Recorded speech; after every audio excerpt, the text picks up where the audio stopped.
Shalom, selamat malam, saudara yang dikasihi Tuhan Yesus Kristus. Selamat berjumpa dalam renungan pada malam hari ini. Doa dan harapan saya saudara semua ada dalam keadaan yang baik, sehat, penuh sukacita, dan berlimpah berkat Tuhan. Sebelum kita mendengarkan renungan firman Tuhan, mari kita berdoa. Bapa, dalam nama Tuhan Yesus Kristus, kami bersyukur untuk segala berkat kemurahan-Mu, pimpinan-Mu dari pagi hingga malam hari ini. Kembali kami dapat melewati hari ini, itu semua karena anugerah-Mu.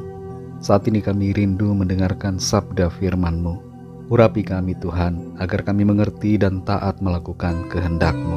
Dalam nama Tuhan Yesus kami berdoa. Haleluya. Amin. Saudara yang dikasihi Tuhan, pembacaan Alkitab kita pada saat ini terdapat dalam Kitab Mazmur pasal 141. Saya akan membaca Mazmur 141 ayat 5 bagian A. Tertulis demikian. Biarlah orang benar memalu dan menghukum aku. Itulah kasih. Tetapi janganlah minyak orang fasik menghiasi kepalaku. Saudara dikasihi Tuhan, Aristoteles, seorang filsuf Yunani, pernah mengatakan, jangan tersinggung ketika orang lain mengkritik pekerjaanmu. Mereka hanya mengkritik pekerjaanmu, bukan kamu. Terimalah masukan mereka dan hargai waktu mereka. Pada akhirnya itu akan menjadi pilihanmu untuk menerapkan kritikan mereka atau tidak. Kritikan atau teguran seringkali kita pandang sebagai sesuatu yang negatif dan dalam konteks tertentu menjengkelkan. Padahal kritikan dari orang lain membuat kita tahu apa kelemahan kita dan dapat memperkuat kita secara keseluruhan. Dengan menghadapi kritik atau teguran secara positif, kita dapat melakukan perbaikan di area yang bahkan tidak kita perhatikan.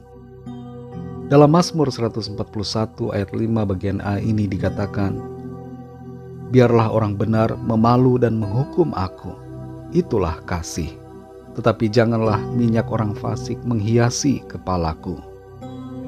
Kalimat dalam ayat ini merupakan sebuah ungkapan yang mempunyai arti khusus, dan bila diutarakan kembali dengan kalimat yang lain, maka ayat ini berbunyi demikian. Biarlah orang benar menegur dan menghajar aku, sebab itulah kasih. Tapi aku tidak akan membiarkan diriku terlena dengan pujian orang fasik terhadap diriku. Pemazmur lebih suka ditegur oleh orang benar daripada dipuji-puji oleh orang fasik, karena ia mengerti bahwa teguran itu merupakan tindakan kasih untuk memperbaiki dan membangun dirinya pribadi. Senada dengan ayat ini, Amsal 27 ayat 6 mengatakan, seorang kawan memukul dengan maksud baik, tetapi seorang lawan mencium secara berlimpah-limpah. Ini mengandung arti bahwa seorang lawan yang membenci akan memuji-muji dengan maksud untuk menjatuhkan, tapi seorang kawan yang baik dan mengasihi akan menegur dengan maksud untuk membangun. Mana yang mau kita pilih? Apakah ditegur atau dipuji-puji? Kita seringkali menganggap wujud kasih itu hanya terbatas pada perkataan yang memuji atau perkataan yang manis-manis.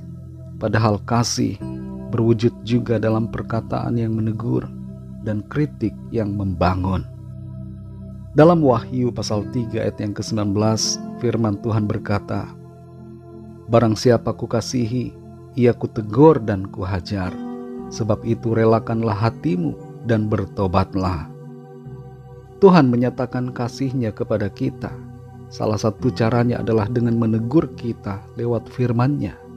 Dan itu bukan karena kebencian, tapi karena kasih-Nya kepada saudara dan saya. Saudara yang dikasihi Tuhan, saat ini mungkin ada di antara kita yang sedang marah dan kesal karena mengalami kritikan atau teguran dari orang lain. Mungkin dari pimpinan di kantor, dari teman pelayanan, atau dari anggota keluarga, dari suami atau istri. Mari bersikaplah positif dalam menghadapi teguran atau kritikan itu. Ambillah itu sebagai masukan yang membangun diri kita. Dan hargai mereka yang telah memberikan teguran itu kepada kita.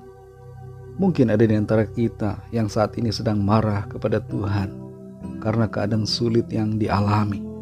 Mari renungkan setiap situasi yang ada, dan bila itu merupakan teguran dari Tuhan, terimalah dengan sukacita agar kita memperbaiki diri dan menjadi lebih baik lagi ke depan. Bersyukurlah kalau kita masih ditegur, sebab bila tidak, itu tanda bahwa kita tidak dikasihi.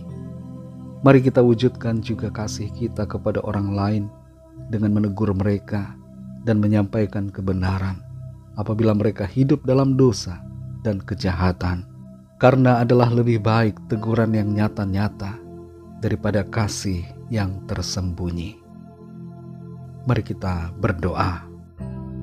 Bapa, dalam nama Tuhan Yesus Kristus, kami bersyukur untuk firman-Mu yang sudah kami dengar pada saat ini, yang mengajar dan membentuk kami untuk menjadi pribadi-pribadi yang tidak marah ketika ditegur, ketika dikritik, karena setiap teguran dan kritikan itu, ketika kami hadapi dengan positif, akan membawa kebaikan bagi diri kami.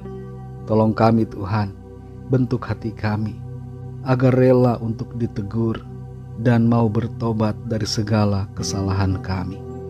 Jamah hati kami ya Roh Kudus, dan singkirkanlah semua ego kami yang menghalangi kami untuk menerima setiap teguran. Terlebih lagi teguran-teguran yang dari Tuhan. Terima kasih untuk firman-Mu. Berkati kami Tuhan di sepanjang malam hari ini. Lindungi kami dalam tidur kami. Kami berdoa mohon lawatan Tuhan atas setiap kami yang sedang dalam keadaan sakit dan dalam pergumulan, agar Tuhan menjamah setiap kami. Yang sakit mengalami kesembuhan, yang lemah dikuatkan, yang susah mendapat penghiburan, yang terikat terbelenggu dosa dan kuasa kegelapan mengalami kelepasan dan kemenangan saat ini, dan yang sedang dalam pergumulan masalah mendapatkan jalan keluar yang ajaib. Ampuni kami Tuhan akan dosa dan kesalahan kami, seperti kami juga mengampuni orang yang bersalah kepada kami. Segala puji, hormat, kemuliaan bagi nama-Mu. Dalam nama Tuhan Yesus Kristus, kami sudah berdoa dan mengucap syukur. Haleluya. Terimalah berkat Tuhan. Tuhan memberkati engkau dan melindungi engkau. Tuhan menyinari engkau dengan wajah-Nya dan memberikan kasih karunia. Tuhan menghadapkan wajah-Nya kepadamu dan memberikan damai sejahtera. Berkat anugerah dari Bapa Sorgawi, cinta kasih karunia dari Tuhan Yesus Kristus, dalam persekutuan dan penghiburan Roh Kudus, menyertai kita semua sekarang ini dan sampai selama-lamanya. Dalam berkat nama Tuhan Yesus Kristus. Haleluya. Amin. Puji Tuhan, saudara yang dikasihi Tuhan, saya percaya firman Tuhan menjadi berkat dan kekuatan buat saudara semua, dan Roh Kudus akan menolong saudara untuk lebih lagi memahami kebenaran firman Tuhan. Tuhan Yesus memberkati saudara semua. Sampai jumpa dalam renungan yang berikutnya. Haleluya.